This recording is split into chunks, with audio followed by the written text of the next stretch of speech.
All right, so in the previous video, I was explaining the concept of neuroplasticity. I was talking about Hebb's law, and I'm going to go a step further in this video. So you can think of any neural circuit in your brain kind of like this, kind of like going down a path in a forest. And you can also think of it like working out a muscle. You can think of it as a muscle. So the more times this circuit fires, the stronger it becomes, the thicker and more dense it becomes, and you can think of it like walking down a path in a forest. Every time you walk down that path, you're further entrenching that path. You know, all the grass begins to die off. There's a nice, easy path of least resistance that you can go. So that's what this is kind of like. Now, this is great for when you're doing things that you want to do automatically. You know, this is kind of great for like professional athletes.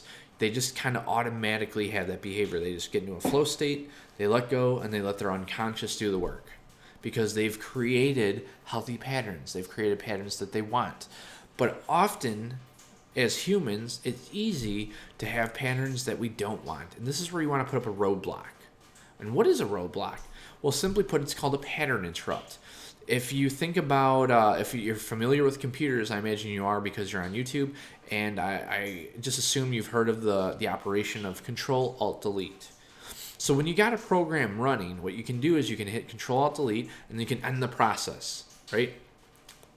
That causes it to just shut down wherever it is. You know, it might not be the best for your computer, but when you're running your own neurology, if you hit Control-Alt-Delete and you end the process of something you don't want, that is very good for you. Why?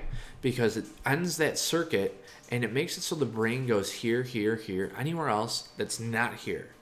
So instead of getting what you've always gotten, you can begin to get what you want instead. So this is the first step in determining your destiny, who you want to be, where you want to be, what do you want to do, all those different things. What do you want to be doing? So by knowing first what you don't want, you can begin to interrupt it. And I'm going to do a video on all the different techniques you can do to interrupt. But I actually have what's called an anti-anxiety toolkit. And these tools, they're techniques that you can use. They actually create like a space. They create a block. So if someone has an anxiety circuit, right?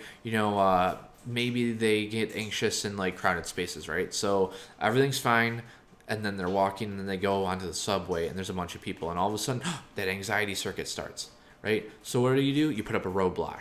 You use one of these techniques, and it forces the brain to go anywhere else that's not that anxiety circuit, so you can begin to unwire that through the process of neural Darwinism. Now, what's that? So if you go back, we can use the same metaphors. You know, when you work out and that muscle gets stronger and stronger, well, the more times that you experience the anxiety, the stronger it gets, the more automatic it becomes, right? Doesn't that make sense? I know when people have chronic anxiety, it's really hard to think of a time before it, but often through the work that I do and the work that I help people go through, they'll notice that. They'll be like, yeah, I wasn't always like this. You know, before it wasn't this bad, but it's been getting really bad. So you can put up that roadblock, right? But if you also think about working out, right? If you stop working out, what happens? Well, the muscle begins to dwindle and it atrophies. The same thing's true of the connections that our neurons make. The connections begin to wither, and your brain makes new connections. This is neuroplasticity.